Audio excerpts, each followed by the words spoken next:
I'm Brett McQueen, Director of Innovation here at Linamar's Innovation Hub.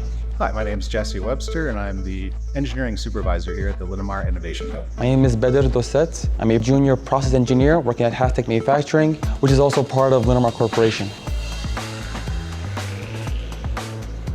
So Linamar is a Tier 1 global automotive manufacturer, and we were started right here in Guelph, Ontario in 1966. So the goals of iHub are to find startup and scale-ups that have great ideas and help them commercialize it through establishing supply chains, quality management, and operations.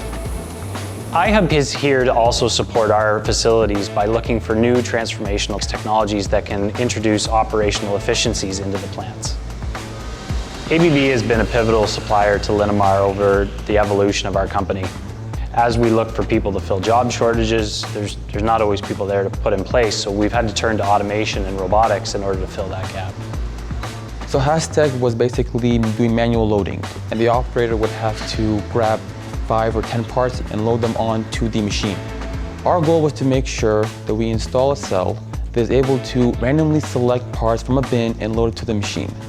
Finding the right vision provider, we understood that Apera was very capable in that. Knowing ABB and Apera's relationship, we were able to leverage that for the maximum benefit of the production line. So the first cell being installed took a lot of efforts in the design phase and figuring out how we were going to implement this, trying to marry the new technology with an existing production line.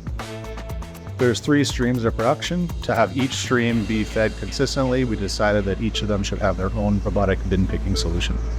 Now that we have the ABB Apera AI combination bin picking cells, the operator is able to focus on tasks that are much more important, which is maintaining the machines that are used to manufacture the components, as well as making sure that the parts are being manufactured in good quality. Hastech has gotten the introduction to the AI industry thanks to Apera and ABB. If it can literally cover a labor job, such as random picking parts and putting into a bin, then imagine what else it can do in the future.